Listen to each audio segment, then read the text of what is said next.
नमस्ते दोस्तों, welcome back to our channel. आज हम जो मूवी को एक्सप्लेन करने जा रहे हैं उसका नाम है ओनली द ब्रेव, जो एक सच्ची घटना पर आधारित है। तो बने रहे हमारे साथ। कहानी की शुरुआत एरिजोना से होती है, जहां का अधिकांश क्षेत्र सूखा और बहुत ही आसानी से जलने वाले जंगलों से घिरा हुआ है। एक सुबह एरिक रोज की तरह अपने काम पर जाने से पहले अपने सभी उपकरण चेक कर रहा था। वह एरिजोना में एक लोकल फायर फाइटिंग टीम का सुपरवाइजर है। इनकी ड्यूटी जंगल की आग को फैलने से रोकना और जले हुए मलबे की सफाई करना है। हालांकि इन्हें सीधे आग के केंद्र में जाने की अनुमति नहीं होती, क्योंकि वह जिम्मेदारी आधिकारिक फायर फाइटिंग विभाग की होती है। घर से निकलने से पहले एरिक अपनी पत्नी से पिछली रात के झगड़े के लिए माफी मांगता है और अपने काम पर निकल जाता है। रास्ते में वह अपने साथी जेसी और मैक को पिकअप करता है। उस दिन उनकी टीम को एक नेशनल फॉरेस्ट में लगी आग से निपटना था।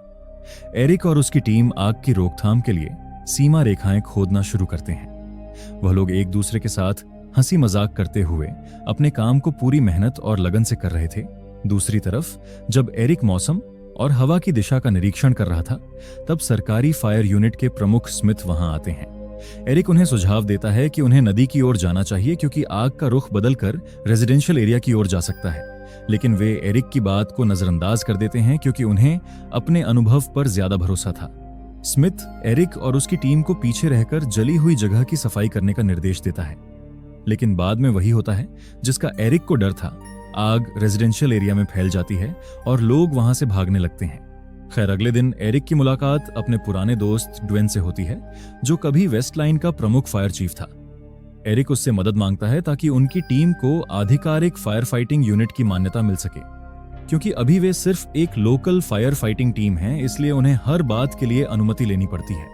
एरिक चाहता है कि छोटे शहरों में भी आधिकारिक फायर फाइटिंग टीमें हों, न कि केवल बड़े शहरों में। अब सीन शिफ्ट होता है और हम ब्रैंडन नाम के एक लड़के को देखते हैं, जो अपने दोस्त के साथ नशे की हालत में बैठकर सिगरेट पी रहा था। तभी ब्रैंडन को एक मैसेज आता है कि उसकी एक्स गर्लफ्रेंड नेटली को देखा गया है।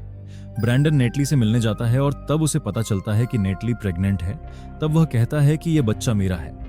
ब्रैंडन नशे में था, लेकिन वह दोनों की जिम्मेदारी लेने का वादा करता है। हालांकि नेटली मना करती है और अंदर चली जाती है। घर लौटते समय वह एक खुली हुई कार का दरवाजा देखता है। वह कार के अंदर झांकने लगता है। इस बात से अनजान के पास ही दो पुलिस वाले उसे देख रहे थे। पुलिस वाले उसे चोरी के इल्जाम में अरेस्ट कर लेते हैं। जेल से वह अपनी मां को फोन करता है, लेकिन उसकी मां फोन काट देती है, क्योंकि वह ब्रैंडन के हरकतों से अब तंग आ चुकी थी। हालांकि कुछ दिनों बाद उसकी मां उसे जमानत पर रिहा करवा लेती है। घर पहुंचकर वह सोफे पर लेटा हुआ था। तभी उसकी मां कमरे में आती है और उसकी ओर एक लिफाफा फेंकती है, जिसमें कुछ पैसे थे, और कहती है कि वह अब उसकी हरकतों से तंग आ चुकी है और उसे घर छोड़कर जाने के लिए कहती है। खैर, फिर कुछ महीने बाद उसकी जिंदगी में एक टर्निंग पॉइंट आता है, जब उसे पता चला कि नेटली ने अस्पताल में एक बच्चे को जन्म दिया है। वह हॉस्पिटल जाता है और बाहर से बच्चे को देखता है, और उसे बच्चे को देखते हुए अपनी जिम्मेदारी का एहसास होता है। उसी पल से उसने अपनी जिंदगी बदलने का फैसला करता है। अपनी बिगड़ी हुई जिंदगी को पीछे छोड़ एक जिम्मेदार मर्द बनने के लिए वह एक फायर फाइटिंग ट्रेनिंग सेंटर में इंटरव्यू के लिए पहुंचा। ये वही फायर फाइटिंग सेंटर है जिसमें एरिक सुपरवाइजर है। वही ऑफिस में एरिक एक कैंडिडेट का इंटरव्यू ले रहा था। ब्रैंडन हिम्मत जुटाकर आवेदन देने के लिए अंदर जाता है और उसका सामना मैक से होता है, जो उसे पहले से जानता था। वह जानता था कि ब्रैंडन एक शराबी और ड्रग एडिक्ट है। मैक उससे कहता है कि इंटरव्यू खत्म हो चुका है और उसे वहां से जाने को कहता है। लेकिन तभी एरिक आता है और ब्रैंडन को अंदर बुलाता है। एरिक ब्रैंडन के हाव भाव और उसके आवेदन पत्र से समझ जाता है कि वह एक ड्रग एडिक्ट है और पैरोल पर बाहर आया हुआ है। ब्रैंडन साफ साफ अपनी गलतियों को स्वीकार करता है और कहता है कि अपनी बेटी मिकाएला के जन्म के बाद वह बदलना चाहता है। वह एरिक से एक मौका मांगता है और वादा करता है कि वह उसे निराश नहीं करेगा। यह सब सुन एरिक ब्रैंडन को एक मौका देने का फैसला करता है। एरिक की टीम पहाड़ चढ़ाई की ट्रेनिंग पर जाने वाले थे, क्योंकि ब्रैंडन के पास जूते नहीं थे। एरिक मैक से कहता है कि वह अपने जूते ब्रैंडन को दे दे। खैर, टीम ट्रेनिंग शुरू करती है। ब्रैंडन भी टीम के साथ दौड़ने की कोशिश करता है, लेकिन उसकी हालत खराब हो जाती है और वह पीछे छूट जाता है। पहाड़ चढ़ने में उसे कठिनाई हो रही थी। जब पूरी टीम दौड़ रही थी, तब जेसी एरिक से पूछा कि वे एक एडिक्ट को टीम में क्यों शामिल कर रहे हैं, खासकर तब जब उनकी टीम पहले से ही बेहतरीन है।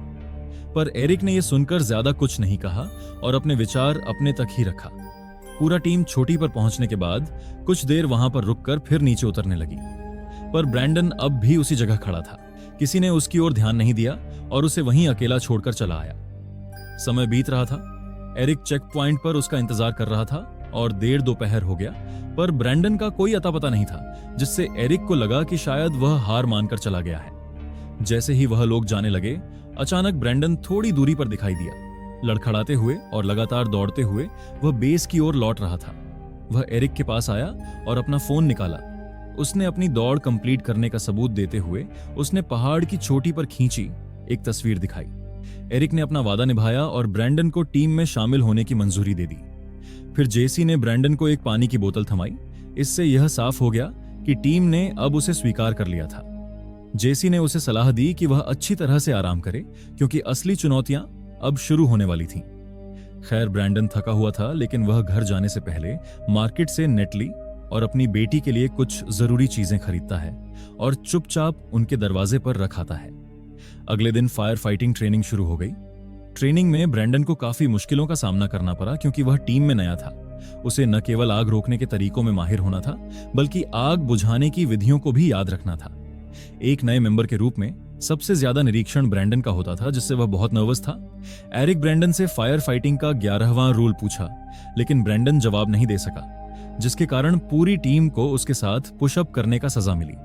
स्वाभाविक रूप से कुछ टीम मेंबर के साथ साथ मैक नाराज था, क्योंकि ब्रैंडन की गलतियों की सजा पूरी टीम को भुगतना पड़ रहा था। मैक ब्रैंडन का मजाक उड़ाता है, जिससे दोनों के बीच हाथापाई हो जाती है, लेकिन ब्रैंडन अपने आप को रोक लेता है, क्योंकि वह जानता था अगर उसने मैक के ऊपर हाथ उठाया तो उसका फायर फाइटर बनने का उम्मीद यहीं पर खत्म हो जाएगा।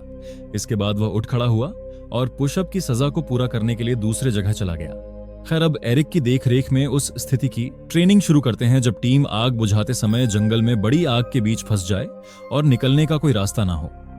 उन्हें खुद को अग्निरोधी शेल्टर में लपेटकर अपना सिर जमीन की ओर रखकर सांस लेनी होती थी। अगर वे सांस ले पा रहे तो वे जिंदा रह सकेंगे, क्योंकि उन्हें उन हालात में 500 डिग्री तक की तापमान का सामना करना पड़ सकता है। लेकिन एरिक को लगता नहीं था कि उसके साथियों को कभी इस अंतिम उपाय का इस्तेमाल करना पड़ेगा, लेकिन वह गलत था। पर ऐसा क्या हुआ था, यह हम कहानी में आगे जानेंगे। खैर, अचानक एरिक को ड्वेन से एक कॉल आता है, जिसमें उन्हें एक पहाड़ की आग बुझाने में मदद करने बुलाते हैं। ये मिशन उनके लिए एक मूल्यांकन भी है, जिससे यह तय होगा कि उन्हें आधिकारिक फायर फाइटिंग सर्टिफिकेशन मिलेगा या नहीं। सेंटर पॉइंट पर पहुंचने पर एरिक की मुलाकात हेस नाम के एक ऑडिटर से होती है, जो उनके कार्यों का मूल्यांकन करेगा। उन्हें आग को तेजी और कुशलता से नियंत्रित करना होगा। जब एरिक अपनी स्ट्रैटेजी बताता है तो हेस उसे गलत कहता है, जिससे उनके बीच बहस हो जाती है, लेकिन एरिक उसकी बातों को नजरअंदाज कर देता है।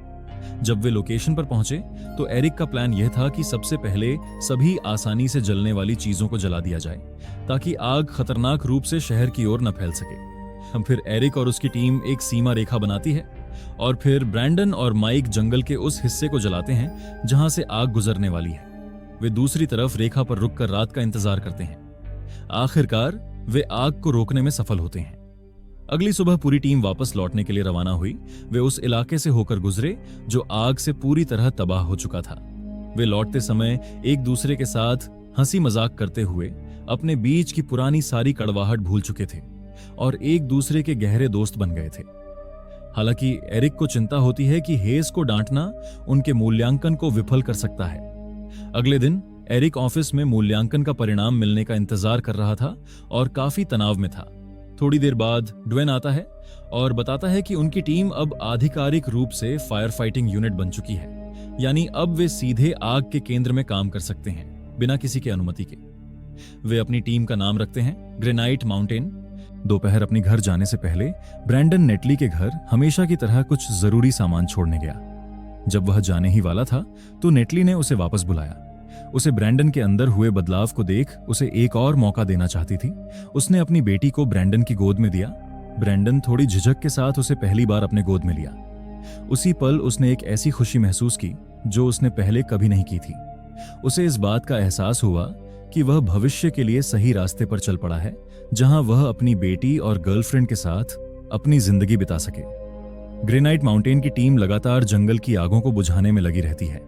एरिक की टीम को कुछ समय बाद एक चुनौतीपूर्ण मिशन मिला, जो प्रेस्कॉट शहर के पास बिजली गिरने से लगी एक भयंकर आग के कारण था। एरिक को जैसे ही सूचना मिली वह तुरंत अपनी टीम को लेकर वहां पहुंच गया। टीम पहले ही फायर लाइन बना चुकी थी, लेकिन आग बहुत तेजी से फैल रही थी। एरिक को पहाड़ी पर बादलों को देखकर चिंता हुई, क्योंकि ज्यादा बादल और भी भीषण आग का संकेत था। इसलिए एरिक ने तुरंत फायर लाइन को जलाने का आदेश दे दिया। इसके बाद पूरी टीम ने अपने मिशन पर काम शुरू कर दिया। एरिक ने ब्रैंडन को एक और बुलाया। वह उससे कुछ कहना चाहता था जो वो लंबे समय से मन में रखे हुए था। वह हमेशा से ब्रैंडन में आए बदलाव के बारे में बात करना चाहता था। उन दोनों के बीच छोटी लेकिन भावनात्मक बातचीत हुई। फिर पूरी टीम के समन्वय से फायर लाइन में आग लगा दी गई। लेकिन अचानक एक पानी की प्लेन ने गलती से सीधे उस फायर लाइन की ओर पानी छोड़ दी, जिसे अभी अभी जलाया गया था। यह देखकर एरिक खुद को बेबस महसूस करने लगा और रेडियो में बड़बड़ाया। लेकिन तब तक फायर लाइन इतनी गीली हो चुकी थी कि उसमें आग लगाना असंभव था। अब एक ही विकल्प बचा था, उसे वहीं छोड़कर पहाड़ी की ओर ऊपर बढ़ना, नई फायर लाइन बनाने के लिए। इस पॉइंट पर जेसी ने ब्रैंडन को बुलाया, क्योंकि नई फायर लाइन बनाने में समय लगता और तब तक किसी को आग और मौसम की स्थिति पर नजर रखनी थी और समय पर सबको चेतावनी देनी थी। ब्रैंडन ने यह काम अनिच्छा से लिया, या यूं कहें कि उसे मजबूर किया गया। ब्रैंडन दूसरी पहाड़ी की ओर चला गया। जाते समय मैक ने उससे अलविदा कहा, इस बात से अनजान कि ये उनकी आखिरी विदाई होगी।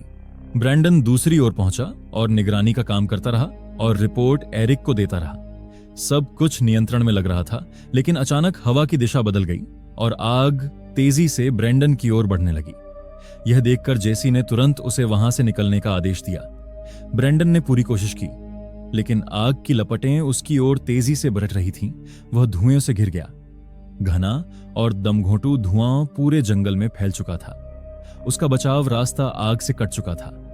दूसरी तरफ एरिक बाकी टीम को सुरक्षित स्थान की ओर ले गया, लेकिन उन्हें रेडियो पर ब्रैंडन का कोई रिप्लाई नहीं मिला, जिससे सभी चिंतित हो गए। सौभाग्य से रेस्क्यू व्हीकल समय पर पहुंच गया और ब्रैंडन को सुरक्षित बाहर निकाल लिया। ब्रैंडन ने एरिक को रिपोर्ट दी कि वह अब सुरक्षित है, जिससे एरिक के साथ सभी को राहत मिली। बचाव के दौरान एरिक को खबर मिली कि आग पूरी तरह नियंत्रण से बाहर हो चुकी है। एक और रेस्क्यू टीम अपनी फायर लाइन खो चुकी थी। एरिक खुद को असहाय महसूस कर रहा था और चारों ओर देखकर वह एक खुले मैदान की ओर पीछे हट गया। ब्रैंडन भी सुरक्षित क्षेत्र में पहुंच गया और रेडियो पर बेचैनी से सुनता रहा और उम्मीद कर रहा था कि सब सही सलामत लौट आए। लेकिन दुर्भाग्यवश एक तूफान तेजी से उत्तर की ओर बढ़ रहा था, जिससे यह साफ था कि आसपास का इलाका आग की चपेट में आ जाएगा। वास्तव में आग बहुत तेजी से उस दिशा में फैलने लगी, एक फार्म की ओर। एरिक अपनी टीम को उस फार्म के पास लेकर गया, लेकिन जब उसने आगे गंभीर आग देखी तब उसने टीम को तुरंत पीछे मोड़ लिया। वह नहीं चाहता था कि आग का तूफान तेजी से उनकी ओर बढ़े और टीम को चारों तरफ से घेर ले। एरिक ने तत्काल फायर शेल्टर खोलने का आदेश दिया। हालांकि उन्होंने पहले इसकी अच्छी ट्रेनिंग ली थी, पर कभी नहीं सोचा था कि कभी असल में इसका उपयोग करना पड़ेगा। एक बार इसका उपयोग करने के बाद अब उनकी जिंदगी सिर्फ किस्मत और ऊपर वाले के हाथ में था। इसी के साथ एरिक ने रेडियो पर इमरजेंसी रिक्वेस्ट दी कि ऊपर से उनके ऊपर पानी गिराया जाए ताकि उन तक आग ना पहुंच सके। लेकिन घने धुएं ने उनकी सटीक लोकेशन छिपा दी और वे उन तक नहीं पहुंच पाए। आग लगातार उनकी ओर बढ़ती रही। एरिक ने निराशा में चारों ओर जलती लपटों को देखा और अंतिम आदेश दिया कि अपनी जान बचाओ। सभी साथियों ने तेजी से फायर शेल्टर निकाले और वो जीवन रक्षक कदम दोहराने लगे जो एरिक ने उन्हें सिखाए थे। दिल से हर कोई जानता था कि अब वे क्या अनुभव करने वाले हैं। जैसा कि एरिक ने पहले कहा था, जब तक वे अपना चेहरा जमीन में दबाकर सांस लेते रहे तब तक जिंदा रह सकेंगे। लेकिन कोई नहीं जानता था कि इसका परिणाम क्या होगा। वे सब अपने शेल्टर के नीचे पूरी तरह छुप गए, जबकि आग की लपटें और पास आती जा रही थीं। दूसरी ओर ब्रैंडन दूर सुरक्षित क्षेत्र में इंतजार कर रहा था, बेचैनी से उम्मीद कर रहा था कि उसके साथी सुरक्षित लौट आए। लेकिन दुर्भाग्यवश वह पल आ चुका था जिसका वह कभी सामना नहीं करना चाहता था। रेस्क्यू हेलीकॉप्टर जले हुए इलाके में उन्हें खोजता रहा। कुछ देर बाद आखिरकार रेस्क्यू टीम को उनकी लोकेशन मिली और रेस्क्यू टीम धीरे धीरे वहां पहुंचा। जो दृश्य वहां का था वह दिल दहलाने वाला था। वहां केवल जले हुए अवशेष बचे थे, सब जलकर खाक हो चुका था। जब ब्रैंडन को यह खबर मिली कि उसके सभी साथी शहीद हो चुके हैं तो वह टूट गया। उसका दिल गम, गुस्से और पीड़ा से भर गया। वह अंदर से टूट जाता है। दूसरी ओर अमांडा भी बुरी तरह चीखती है और जोर जोर से रोने लगती है। परिवारों को इस दुखद समाचार की सूचना मिली। उन्हें यह भी बताया गया कि टीम का एक सदस्य जीवित बचा है, लेकिन यह नहीं बताया गया कि वह कौन है। हर कोई यही आशा कर रहा था कि वह जीवित बचा हुआ व्यक्ति उनके परिवार में से कोई हो। लेकिन जब ब्रैंडन उनके सामने आता है, सभी की उम्मीदें टूट जाती हैं। ब्रैंडन किसी से कुछ नहीं कहता, सिर्फ रोते हुए बाहर चला जाता है। अमांडा आकर उसे गले लगाती है और उसे संभालने की कोशिश करती है। फिर कुछ साल बाद अमांडा अब अपने दुख के साथ जीना सीख चुकी है। ब्रैंडन अपनी बेटी के साथ उस पुराने पेड़ के नीचे आता है जहां उनकी टीम की यादें जुड़ी थीं। इसी के साथ यह सच्ची घटना पर आधारित मूवी यहीं पर खत्म होती है। जुड़े रहने के लिए धन्यवाद। अगर आपको वीडियो अच्छी लगी हो तो लाइक, शेयर और नए हैं तो सब्सक्राइब करना ना भूलें। मिलते हैं अगली बार और एक रोमांचक कहानी के साथ।